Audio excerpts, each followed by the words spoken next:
Olá pessoal, tudo bem? Sejam bem-vindos ao canal Conexão Histórica. Sou o professor Jackson e hoje estarei trabalhando com vocês, outro tema sobre a história do Brasil, relacionado à história do Brasil, que é a Era Vargas, Era Vargas, que vai aí de 1930 a 1945, beleza?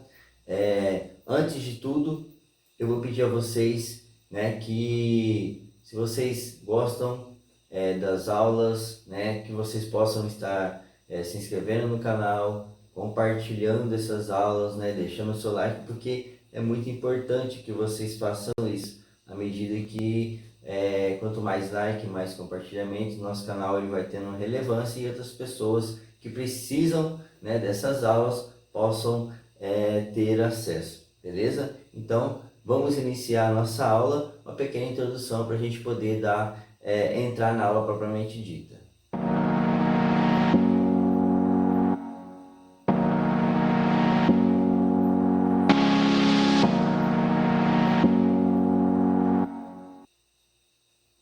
Bom, então vamos aí, iniciar a nossa aula de história sobre a Era Vargas.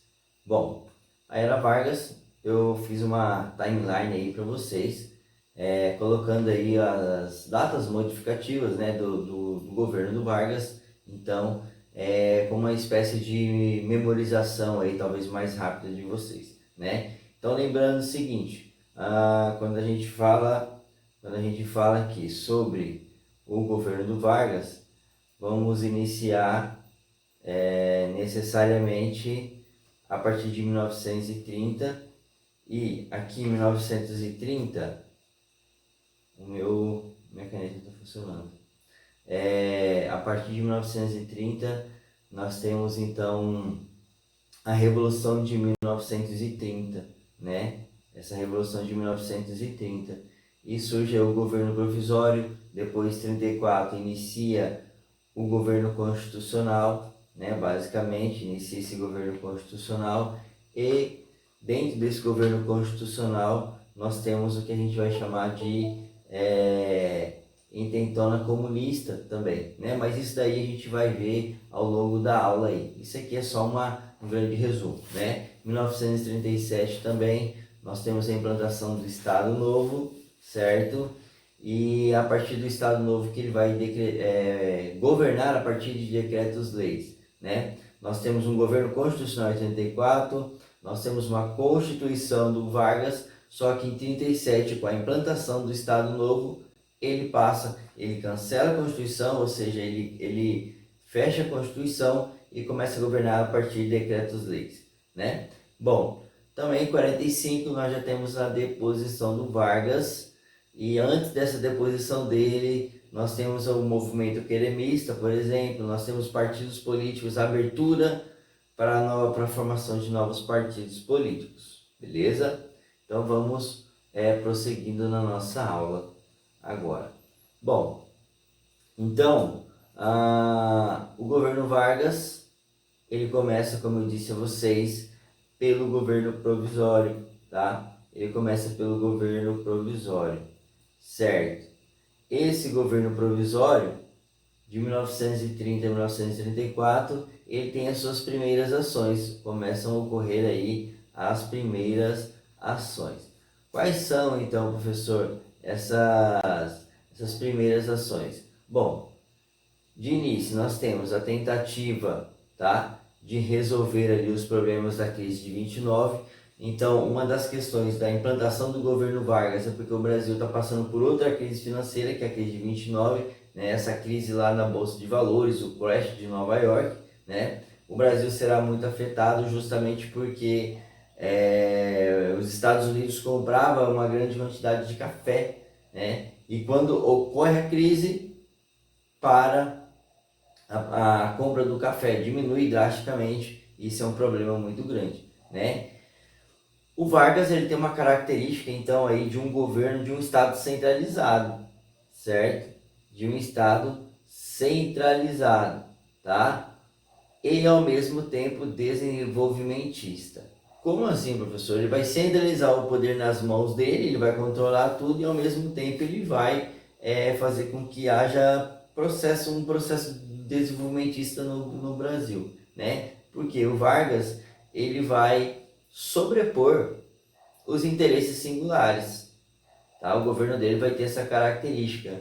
Ele vai tentar de todas as formas agradar a todas as pessoas, né? Classe trabalhadora, classe empresarial. Então, por exemplo, a CLT, que a gente vai ver a reunião de várias leis trabalhistas dentro da CLT, né? Isso vai fazer com que fomente a grade, a população trabalhadora, né? Mas ao mesmo tempo ele vai dar subsídio para outras, para as empresas também. Então é um jogo do Vargas justamente para que ele pudesse se manter aí no poder, ok? Outro ponto que nós temos, tenentistas que vão defender 2 pontos, né? A gente sabe que o Vargas ele chega ao poder justamente por causa do movimento tenentista que apoiava algumas ideias do Vargas, né? Bom, dentro dessa questão do Vargas, o movimento tenentista ele vai apoiar a centralização de poder e a mudança do sistema eleitoral. Olha, o sistema eleitoral anterior ao Vargas é aquele voto de cabresto, né? Então ele começa a mudar, pelo menos uma proposta de mudança para esse sistema eleitoral, né? E a centralização de poder, basicamente para acabar aquela política do café com leite, né? Beleza. Então, isso vai agradar também os setores médios urbanos, né? Que queriam conquistar aí os seus espaços, seus direitos, os operários, né? A conquista dos direitos trabalhistas, como eu já comentei com vocês, a população rural, melhores condições de fusão social, né?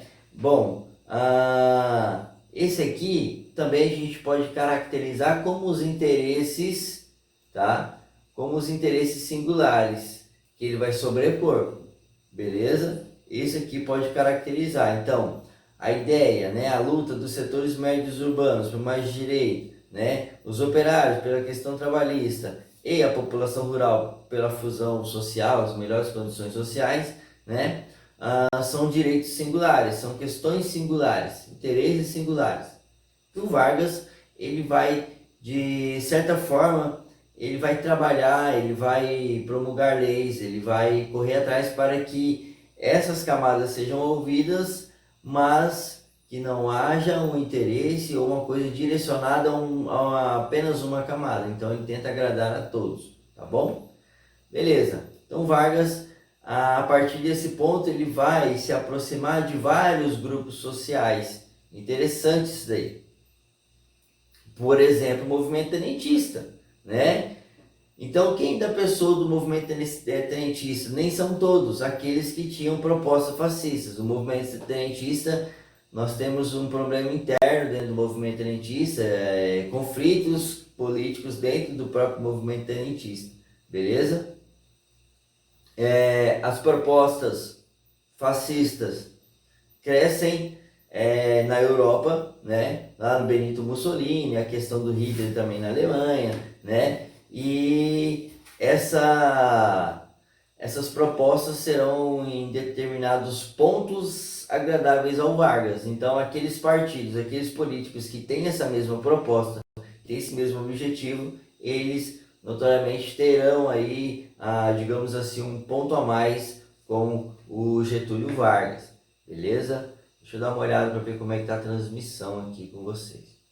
Então, é isso aí, pessoal. Vamos continuar. Bom, manteve-se a compra do café para valorização. E isso aqui vai ser o quê? Olha só, nós sabemos que a República Oligárquica, ela faz uma política de valorização do café da seguinte forma: nós temos uma grande produção de café, beleza? Essa grande produção de café não tem demanda totalmente para ela, então há uma desvalorização. Para manter a valorização do café, o governo comprava toda a produção e depois ele redistribuía essa produção, de forma segurando esse café para que ele tivesse um bom valor, né? O Vargas ele vai manter isso por algum tempo, justamente por causa da crise de 29, tá? Então, o Vargas, nesse mesmo tempo, ele vai criar uma ampla legislação trabalhista, que eu já comentei com vocês, inclusive, né? A legalização e o controle dos sindicatos, a elaboração de um conjunto de leis para atender os trabalhadores, aquilo que nós já comentamos, né? Limite de 8 horas diárias de trabalho, férias anuais remuneradas de 15 dias, proibição do trabalho feminino e crianças no período noturno em locais insalubres. Então ele começa a fazer algumas práticas, algumas políticas que vão agradando aí a grande massa, digamos assim, né? Isso é o que eu chamo de ideias populistas, tá ok? Aqui nasce o populismo, na verdade, bom? Medidas centralizadoras, então veja, nós temos a primeira ideia do Vargas para a questão popular, né, agradando a população, mas ao mesmo tempo ele traz algumas medidas centralizadoras, né? Então ele fecha o Congresso Nacional, as assembleias estaduais, as câmaras municipais, tá? Em primeiro momento, para fazer as articulações políticas, tudo bem? E ao mesmo tempo, ele cria os dois novos ministérios, o Ministério da Educação e Saúde Pública e também o Ministério do Trabalho, Indústria e Comércio, tá? Que vai, de certo modo, aí, ajudar ele na administração. Mas lembrando que nós temos uma centralização de poder nas mãos dele, então tudo passava por Vargas, tá? Bom, quando ele faz esse fechamento do Congresso, das assembleias estaduais e as câmaras municipais, ao mesmo passo que ele troca os governadores dos estados por pessoas de sua confiança, denominados de interventores.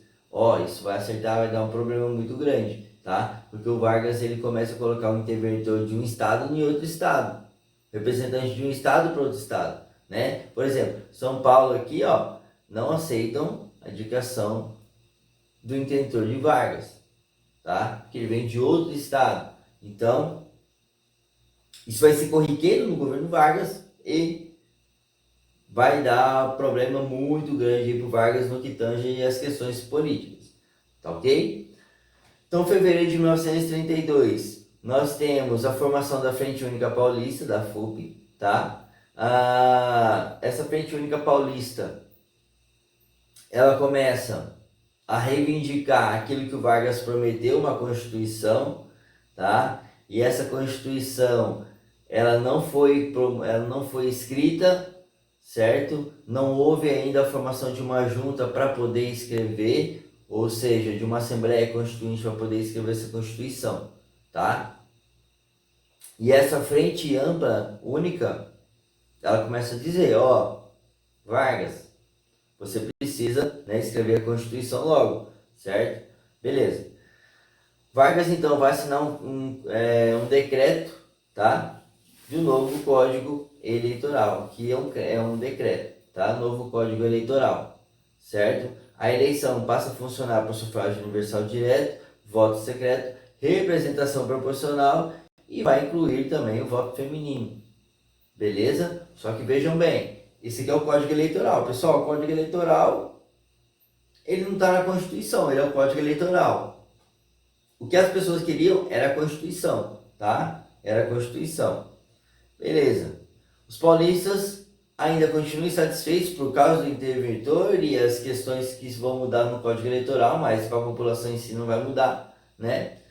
Então, 9 de julho, nós temos a Revolução Constitucionalista que vai ocorrer. Os agentes públicos do Estado, imprensa, cidadãos comuns, voluntários e os constitucionalistas se rendem em setembro de 32, tá? Então, por quê? Na verdade, é uma insatisfação do pessoal de São Paulo por causa do interventor e também porque não tinha a Constituição.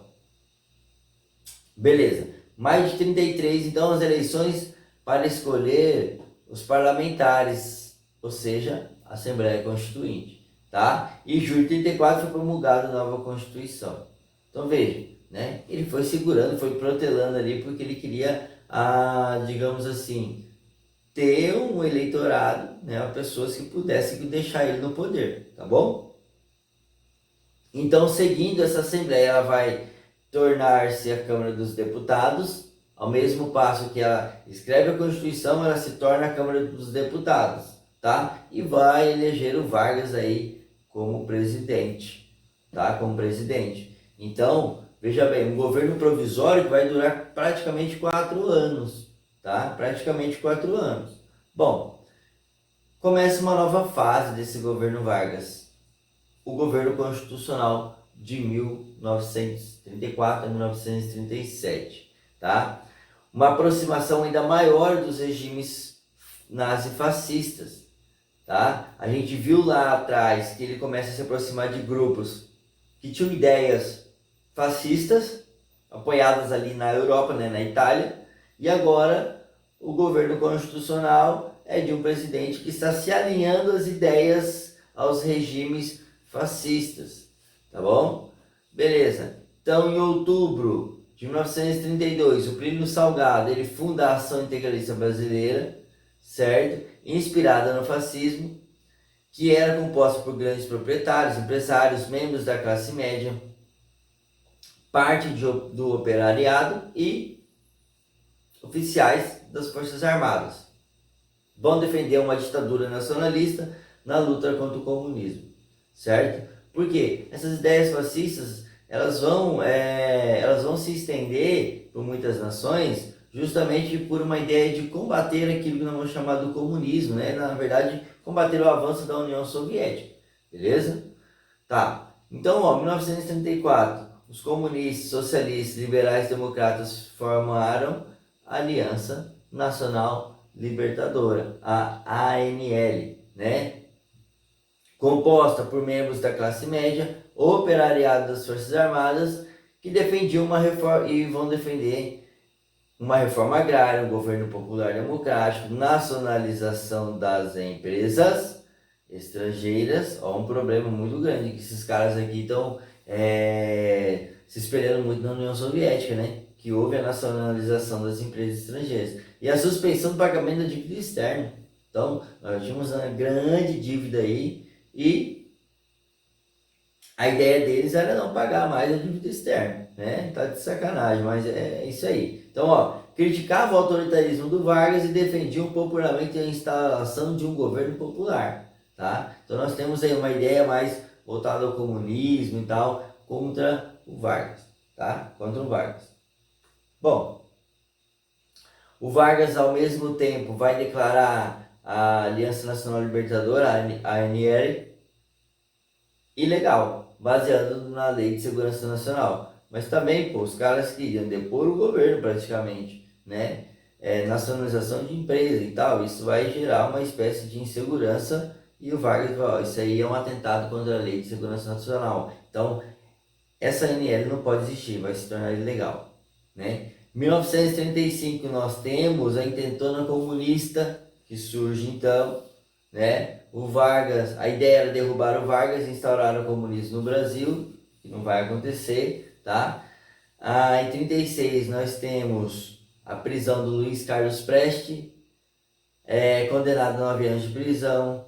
A esposa vai ser presa, a Olga Benário. A Olga Benário, por ser judia, então Vargas manda ela para a Alemanha.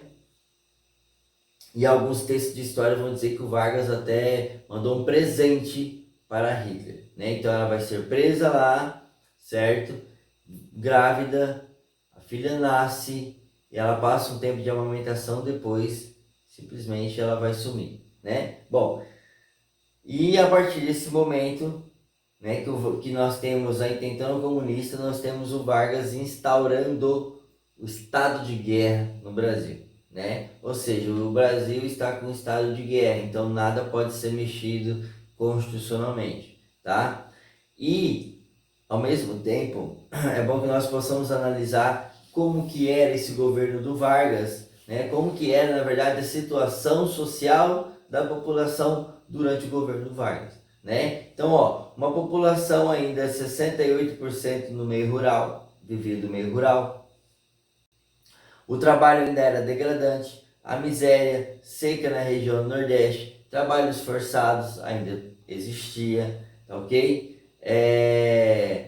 Especificamente região do Nordeste, nós temos uma comunidade religiosa fundada, o Caldeirão de Santa Cruz do Deserto, pelo negro José Lourenço, seguidor do padre Cícero, né? Aqui, na verdade, aqui no Nordeste, nós temos uma questão mais voltada quando a gente vai falar sobre o messianismo, né? Esse messianismo ele surge lá na República ainda, essa ideia que algum momento surgiria um Salvador e tiraria aquelas pessoas da miséria, tá? Essa é a ideia. Bom, então, essa comunidade vai ser considerada Nova Canudos, tá? E em 1936 vai ser fortemente atacada por uma expedição das Forças Armadas. Os grupos cangaceiros serão encurralados e mortos também. É nesse momento, em 38, que nós temos a morte do Lampião pela polícia alagoana, né? Então veja, o Brasil ainda está com uma crise muito grande, uma crise muito grande política também e financeira, não por que dizer o financeiro também, né? Início de 37, 3 candidatos se apresentam para concorrer à presidência da República. Grande problema, porque Vargas e os generais Eurico Gaspar Dutra e Góes Monteiro vão arquitetar um golpe de Estado. Olha só, tá? Um golpe de Estado. E essa arquitetação do golpe de Estado é o que nós vamos chamar do Plano Corre, né? Que segundo ele, a ideia era tomar o poder e assassinar as principais lideranças e incendiar as igrejas. Seria do Plano Corre, ok? Bom, em 37, Vargas vai determinar o fechamento do Congresso Nacional, mais uma vez, né, dos legislativos estaduais e municipais, e vai suspender a realização das eleições, porque nós já temos as eleições 37 para correr, né? Bom, então, vai extinguir os partidos políticos e vai revogar a Constituição de 34. Olha o problema, né? Ele instala um regime centralizado, mas sempre foi centralizado, né? Denominado de Estado Novo, certo? Denominado de Estado Novo. Então aqui nós não temos assembleias mais legislativas nesse momento, beleza? Então o Estado Novo, ele vai de 37 a 45, tá? A elaboração de uma nova Constituição, o ministro José Francisco de Campos, da Justiça, né? Ministro da Justiça Francisco de Campos, ele vai ter uma ideia, vai propor uma Constituição que eles vão chamar de Constituição Polaca. É uma Constituição baseada nas ideias fascistas, tá? Com aspirações fascistas, beleza? Bom, nós temos a concentração de poder novamente nas mãos do Getúlio Vargas. Pessoal, nunca acabou esse poder, essa centralização de poder nas mãos dele, né? Mas em determinado momento ele fica mais fraco, depois vai se fortalecendo politicamente, tá bom? Essa Constituição Polaca não vai entrar em vigor justamente porque o Vargas vai começar a fazer, governar a partir, mediante decretos-lei, né? Então, porque o decreto-lei ele pode assinar ali e ele já passava a lei daquele mesmo momento. A Constituição ou uma lei tem que ser passada pelo Congresso Nacional e tal, ser aprovada, beleza? Tá. Dezembro de 37, fechamento de todos os partidos políticos, como nós já vimos, e os integralistas tentaram um golpe de Estado. Não vai ter problema algum, que o Vargas vai saber muito bem, né, a combater isso daí. Bom, o governo do Vargas vai ter algumas características por causa da publicidade do seu governo, da pessoa do Vargas, né? A imagem positiva do presidente Vargas, o apoio da opinião pública, terá muito apoio da opinião pública, e a censura dos meios de comunicação, né? A censura dos meios de comunicação. Beleza. Em 1938, nós temos o lançamento do programa A Hora do Brasil, divulgação das novas notícias, das notícias positivas do governo, intercaladas com a música brasileira, hoje chamada A Voz do Brasil. Então veja, o governo do Vargas, nesse último momento, ele tenta fazer a maior propaganda de si, né? Uma ideia de trazer aí o restante da população, né? Então, a propaganda do governo seria, digamos assim, a alma do negócio para o Vargas, tá ok? Bom, nós temos outras formas de positivar a imagem do presidente Vargas. Por exemplo, nos cinemas tinha propaganda dele, né? Manifestações públicas como 1º de maio, que é o Dia do Trabalhador. Nós temos a proibição das bandeiras e dos hinos do Estado, porque o Vargas ele vai falar o seguinte: olha, nós somos o Brasil, então o Brasil não tem divisão política, o Brasil é um só, um Estado unitário, tá? Então, somente emblemas nacionais, que vai valer a partir daqui, tá bom? Então, ó, o samba vai ser exaltado, né, como um dos melhores ritmos do Brasil, a capoeira como esporte nacional. Então, ó, o Vargas ele vai trazendo pessoas para o lado dele, justamente pelas leis que ele vai fazendo. Deixa eu ver aqui, não está funcionando a minha caneta. Vamos lá. Repressão durante o Estado Novo, né? Então nós temos a instalação do Estado Novo a partir de 37 e a perseguição, tá? A perseguição comandada pelo Filinto Miller dos opositores do Vargas, tá? Dos opositores do Vargas. Então no trabalho vai unificar as leis trabalhistas, né? Como eu falei para vocês, surge a partir então no Estado Novo a consolidação das leis de trabalho, ou seja, a lei trabalhista, tá ok? O controle extremo dos trabalhadores por meio dos sindicatos, e esses sindicatos passam a ser os seus chefes escolhidos por pessoas do Vargas, vai ser chamado de pelegos. Então as pessoas que estavam lá era para cobertar o que o Vargas fazia justamente, né, com os sindicatos, serão pessoas da confiança do Vargas, beleza? Então a economia do Estado Novo vai funcionar substituição de importações, né? Os produtos importados agora eles passam a ser restringidos no Brasil, uma prática mais protecionista para dar ênfase a tudo aquilo que da industrialização brasileira, né, a industrialização interna, né, o intervencionismo na coordenação e planejamento do país e também a formação de indústria de produção no Brasil. O Vargas ele vai tentar fomentar a produção interna, segundo eles isso poderia gerar muita riqueza, tá? Ao fim, nós temos a deposição de Vargas.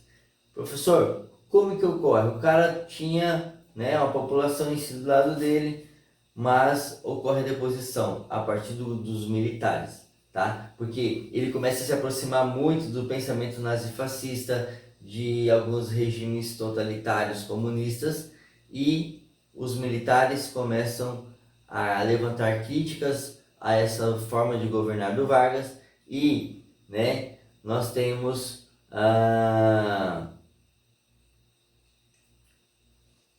algumas ações justamente para controlar tudo que o Vargas fazia, né? Então olha só, a deposição dele vai ser a partir de várias críticas, principalmente em relação à Segunda Guerra, por causa dos militares que foram para a Segunda Guerra, a publicação do Manifesto dos Mineiros contra o governo dele, tá? Vargas vai se estabelecer a data para as eleições em 45, então ele está vendo que a qualquer momento ele podia ser deposto, sofreu impeachment e ele não poderia mais ser votado, né? Ou a ideia é que ele perdesse toda a sua notoriedade, seu poder, tá bom? Então nós temos a formação de novos partidos políticos e o levante do movimento queremista. O que vai ser esse movimento queremista? São pessoas ligadas ao Vargas, que votaram no Vargas, que têm uma boa proximidade, que gostam do Vargas, vão levantar esse movimento queremista, queremos Vargas, tá bom? Os generais Góes Monteiro e Gaspar Dutra vão depor o presidente, né? E José Linhares, ministro supremo, vai ficar aí como presidente até que ocorressem as eleições, tá? Então as eleições vão ocorrer certinho, só que agora vai ter uma mediação, tá? Vai ter uma mediação dos seus governados, digamos assim, né? Bom, os generais, então, Góes Monteiro e Gaspar Dutra vão depor o presidente, né? E as eleições vão ocorrer e o Eurico Gaspar Dutra vai ganhar com 55,39% das eleições, tá? Ele vai vencer as eleições de 45, beleza? Bom, e nós temos algumas questões já para serem trabalhadas, tá? Para finalizar nossa aula. São só 3 questõezinhas aí, beleza? Então, ó, primeira questão, a Revolução de 1930 estabelece um novo caminho para o desenvolvimento brasileiro que está associado à crise das oligarquias do café, né? Beleza. E qual seria a representação? Vamos direto na letra D, crise mundial de 1929, a industrialização por substituição de importações e ao crescimento do setor manufatureiro, né? Então, olha só, ele vai estabelecer um novo caminho justamente para tirar o Brasil dessa dependência que o Brasil tinha de outras nações, beleza? Questão 2. O programa político no Brasil durante o ano de 1937 foi dominado pela expectativa da eleição do sucessor de Vargas, previsto em janeiro do ano seguinte. Em setembro do mesmo ano, realizou-se a reunião da alta cúpula militar do país, na qual foi apresentado o Plano Corre. Participaram da reunião, dentre outros, Eurico Gaspar Dutra, ministro da Guerra, o general Góes Monteiro, chefe do Estado-Maior do Exército, Filinto Miller, chefe da Polícia do Distrito Federal, sobre o tema, né, para nós analisarmos a seguinte questão, ou seja, qual dessas questões estarão referentes, né, ligando aí a esse texto, né? Basicamente a C, né? Então, segundo a farsa promovida pelo governo Vargas, o plano teria sido elaborado pela Internacional Comunista, na qual os comunistas estariam se organizando para tomar o poder no Brasil. É a letra C que é a resposta correta. Professor, mas houve essa cartilha ou não? Tudo indica que não, que isso aí realmente foi um planejamento do Vargas para que ele pudesse se manter no poder e controlar, tá? Para não deixar outras intervenções no Brasil, beleza? A 3 e última questão, nós temos a foto retirada das comemorações do trabalho, né? Em que nós temos a evidência das classes trabalhadoras no governo Getúlio Vargas, a simpatia a esse governante, né? Que as pessoas tinham pelo Vargas. Então, resposta correta, né? Essa simpatia, essa proximidade devia-se ao quê? Letra D novamente da atividade, tá? A concessão lenta e gradual das leis trabalhistas pelas quais o Estado intervém profundamente na questão trabalhista. Porém, por outro lado, garantiu, entre outros, a jornada de trabalho de 8 horas. Isso foi muito importante para os trabalhadores, tá? Muito importante para os trabalhadores. Pensem nisso, beleza? Bom, então aqui nós vamos finalizando, né, a nossa aula, basicamente, né? Mais uma vez eu peço a vocês que, se vocês gostaram da minha aula, né, que vocês possam se inscrever, compartilhar essa aula com outras pessoas, né, e também deixar o seu like para que o YouTube possa entender que você realmente está gostando das aulas, tá ok? Então, um forte abraço e até mais, pessoal!